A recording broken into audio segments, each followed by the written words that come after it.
والله يا جماعة بصوا، عشان ايه كلمتين محشورين في زور الواحد بصراحة. يعني ايه ده؟ ده ايه؟ يعني معلش انا اسف، يعني كابتن حلمي طولان، ثانية واحدة بس نوطي بس البتاع ده.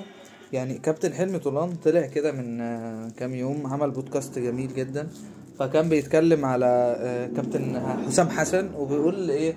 كابتن حسام حسن انا عندي معاه مشكلتين، ولا بيعرف يدرب ولا بيعرف يتكلم. طب حضرتك يا كابتن حلمي ايه ده؟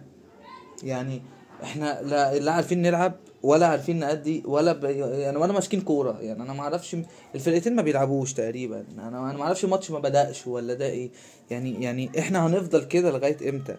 لا المنتخب الكبير بيلعب كوره ولا المنتخب التاني بيلعب كوره ولا الناشئين بيلعبوا كوره. احنا بنعمل ايه؟ يعني احنا يعني وظيفه المسؤولين دول بيعملوا ايه؟ يعني كابتن حلمي طولان قاعد بيعمل ايه؟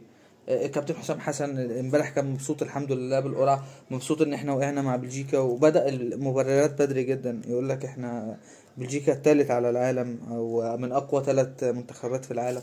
يعني احنا بلجيكا بنلعب المعتزلين بتوعها، يعني كابتن دي بروين بيبطل اساسا، والثلاث قلوب دفاع بتاعهم اللي ما اتغيروش بقالهم 600 الف سنة.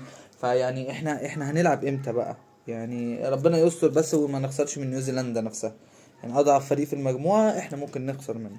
لكن ده ايه؟ يعني انا برضو مش فاهم ده ايه. يعني ده مش ماتش، دي مش كورة يعني. والله انا مش عارف اعلق على مين ولا احنا. لولا بسام كان زماننا خسرانين 4-5. يعني بسام شايل الماتش اللي فات، كرة ما تتصدش، وكابتن رجب نبيل طالع بيجيب الواد من قفاه ومش عارف يجيبه.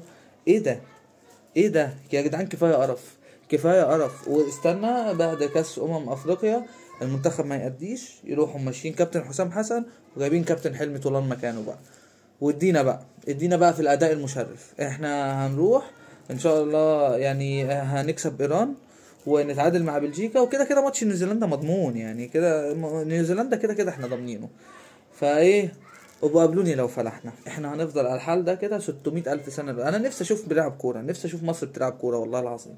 يعني انا واحد زيي يا دوب وقع على اخر مثلا ابو تريكه، وجبت ابو تريكه وحسني عبد ربه بقى وبركات وعمرو زكي وميدو والناس دي. انا حضرت يا دوب اخرهم. فمن ساعتها انا ماتش البرازيل ده عايش عليه طول حياتي.